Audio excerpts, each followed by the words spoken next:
그 결혼을 진행하는 과정이나 네. 한국에서 결혼 생활할 때 문제가 발생했어요. 중간에. 어떻게 해결이 됩니까?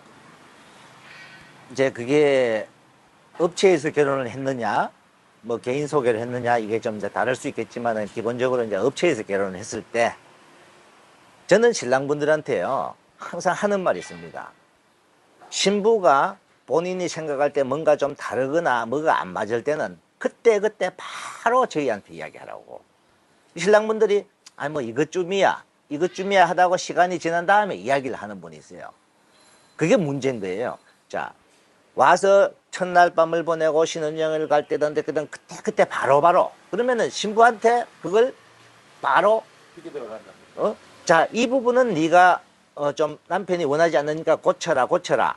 안 그러면 신분이 또 잘못될 수도 있지만은 신랑부터 생각이 틀릴 수도 있어요. 그걸 서로 빨리빨리 해줄 때는 문제가 전혀 안 생겨요. 근데 꽁 하고 있다가 시간이 지난 다음에 이야기를 하는 분들, 그게 문제라는 거죠. 그래서 제가 이제 신랑분들한테 항상 하는 거는 그예요. 어떤 와이프하고 두 사람 간에 어떤 문제가 있으면 그때 적시 업체 사장님한테 이야기를 해서 어느 부분 뭐가 문제인지, 신랑분 본인 생각이 문제일 수도 있고 신부가 어떤 행동에서 문제가 있을 수도 있고 신부 또 성격상 문제에서 여러 가지 있잖아요. 바로바로 고칠 수 있다는 거. 그리고 그게 한 번, 두 번, 세 번 같은 게 계속 반복되면 문제가 되겠죠. 근데 대부분이 보면요, 한 번 주의 주고, 자, 신부가 몰라서, 신부도 모르고, 그렇게 하는 경우도 있어요. 있기 때문에, 우리가 그런 거 신부한테 보면, 자, 이런 부분 이야기했을 때, 신부가 고치는 경우가 더 많다는 거예요. 근데 가끔 가다가 특별하게 신부가 조금, 왜 생각이라든지 이게 달라요. 성격적으로, 신랑분이 이야기를 했을 때, 우리가 봐도 이거는 신부가 좀 고쳐야 되겠다 싶으면 신부한테 주의를 주고 어떻게 이렇게 좀 바꾸라고 이야기하면 그걸 인정을 안 하는 신부가 있어요. 결국은 그거는 파혼 길로 가는 거예요. 그래서 신랑분들이 대처 방법은 자기 와이프하고 소통을 하는 과정이나 어떻게 지내오는 과정에서 문제가 있을 시에 사소한 문제라도 자주 업체 사장님과 상의를 한다. 그러면은 저는 모든 게 다 해결될 거라고 생각합니다. 그 다음에 이제 한국에 가서 살아가는 과정에서 어떤 문제가 생기는 부분요. 자, 가장 많이 생기는 게 사실상 경제적인 이유예요. 자, 업체에서 아니면 결혼시키는 사람이 그걸 신랑분한테 조금 이렇게 교육을 시킨다든지 안 그러면 신랑분들도 주위에서 많이 공부를 좀 하신 분들은 알아서 좀 잘 하는 편인데 전혀 그런 부분을 모르고 이제 이렇게 결혼 생활을 진행하시는 분들, 특히 신부들이 한국 와서 몇 달 정도 이렇게 안 해보면은 오빠 나 일하러 가면 안 돼요. 자꾸 일하러 가려고. 그걸 이야기를 해요. 그래서 자, 신랑분들한테 저는 딱 하는 말이 있어요. 신부가 한국 와서 아기를 낳고 어린이집에 갈 정도 그 기간 동안 신랑분이 자 결혼하는데 돈이 많이 들어갔단 말이에요. 들어가더라도 그때까지는 신부가 어떤 직장을 갖고 싶다 이런 마음이 생기지 않도록 경제적인 걸 좀 풀어라. 그러면은 문제가 안 돼요. 자, 며칠 전에 어떤 분이 상담을 왔어요. 결혼 생활 3년 됐는데 신부는 회사 다니고 아직 아기도 안 낳고 지금은 두 사람 간의 관계가 굉장히 소홀해졌고 신부도 회사 갔다 오면 피곤하니까 가정생활도 뒷전, 집에서 요리도 안 해, 집 살림도 안 해. 이런 분이에요. 이런 분이 저한테 상담이 왔어요. 제가 그분한테 했던 말이 그거예요.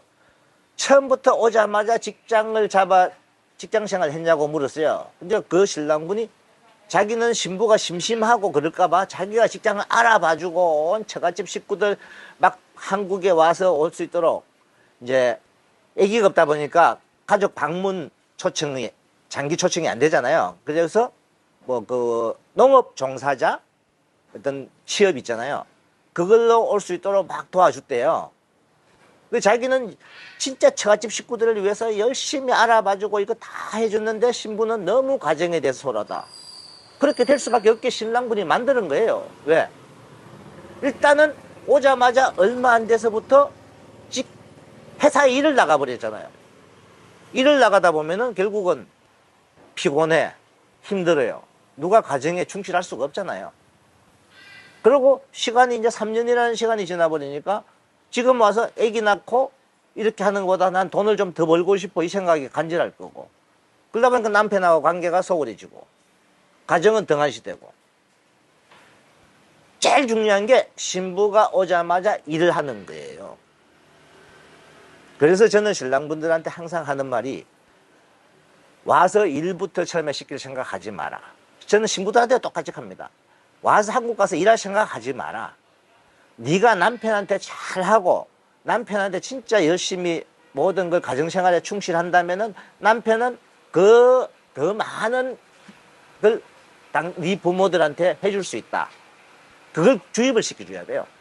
그리고 와서 가정이라는 걸 먼저 가꾸려고 이렇게 생각을 가져야 되고, 신부들이. 근데 그거 생각은 뒷전이고 일하러 가고 싶으니까 일만 하다 보니까 결국은 가정은 뒷전. 그래서 그분이 결국은 저한테 한 말이, 내가 잘못했네요. 근데 과연 3년 동안 이렇게 했는데 이걸 돌이킬 수 있을까? 일단 한번 제가 시도는 해보라 그랬어요. 자, 지금부터 회사 나가는 것도 그라든지, 안 그러면 빨리 아기를 갖는 것도 한번 다시 진지하게 상의를 해서 좀 해보라고. 그러면 신부가 일하러 가려고 한다는 거는요, 결국은 베트남 쪽의 경제적인 문제잖아요. 그 부분을 신랑이 좀 해결해야 돼요. 그래야 신부가 그런 생각 가지기 전에 먼저 한국의 두 사람 부부 가정에 충실하게 되고, 그 다음에 이제 임신하고 아기 낳고 아기 키우고 그리고 어린이집 정도 이렇게 그냥 다닐 정도 되면 그때서 신부가 뭔가 직업을 좀 가져도, 그리고 저는 직업을 가져도요, 직장생활 아침부터 밤까지 하는 직업을 됐으면 하지 마라 그럽니다. 주부는 그나마 반나절 정도나 어떻게 할 수 있는, 그리고 외국인이 많은 회사, 베트남 사람들이 있는 회사에 절대 보내지 마라. 왜?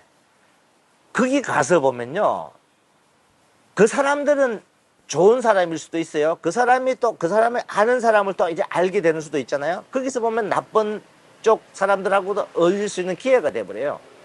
그래서 신랑분들이, 자기 와이프는 한국 사람들이, 한국 아주머니들이 근무하는데 어떻게 추천을 해서 차라리 그런 직장을 잡아주든가, 한국에서 한국 아주머니들하고 많이 어울리는, 한국 사람들하고 많이 어울려야 한국말도 늘고 한국 사람이 되어가는 거죠. 근데 자, 우리 와이프가 심심할까봐 자기가 저 옆에 아는 사람, 누가 베트남 사람 결혼해 사니까 그 신부하고도 친하게 해주고 서로 왕래하게 해주고 대화하게 해주고, 그게 절대 좋지 않다는 거예요.